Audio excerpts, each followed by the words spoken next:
রাস্তার মাঝে ফেলে একটা ছেলেকে পাথর মেরে মেরে ফেলানো হলো, অথচ এ দেশের আইন, এ দেশের নেতারা নিশ্চুপ। কিন্তু আমার প্রশ্ন হলো, তাহলে কিছুদিন আগে আওয়ামী লীগের কাছ থেকে এ দেশ নতুন করে আবার স্বাধীন করার কি দরকার ছিল? কি দরকার ছিল এত বড় আন্দোলনের? কি দরকার ছিল এতগুলো ছাত্রছাত্রীদের জীবন দেওয়ার? যদি এভাবে সন্ত্রাস থেকেই যায়, তখন মানুষের একটা চাহিদা ছিল যে এই সরকার দেশ চালাইতে গিয়ে অনেক অত্যাচার করতেছে, অনেক রকম দোহাই দিয়ে দেশে বারবার আন্দোলন হয়েছে, এই দেশের অনেক ঘাটতি হয়েছে।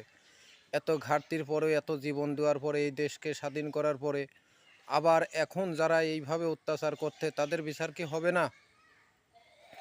এদের বিচার যতদিন না করবেন ততদিন সন্ত্রাস এ দেশে থেকেই যাবে। আমি মনে করি ওই সন্ত্রাসের তাৎক্ষণিকভাবে হত্যা করা উচিত।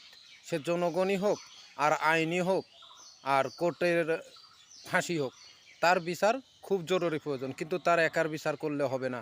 সে একা এত বড় সন্ত্রাস তৈরি হয় না, তার সাথে অবশ্যই আরও অনেকেই আছে, এবং তার পরিবারের যে লোক, তাদেরকেও শাস্তির হওয়ার প্রয়োজন।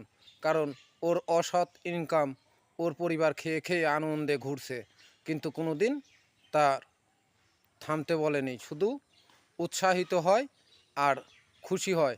তাই তাদের পরিবারে যারা সদস্য আছে তাদেরকেও আমি মনে করি শাস্তি হওয়া উচিত।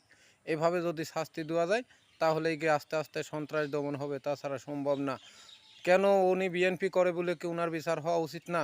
আমি মনে করি বিএনপি না, সন্ত্রাস কোনো দলের না, সন্ত্রাস হচ্ছে দেশের শত্রু, জনগণের শত্রু, ওদের বিচার হওয়া উত্তম।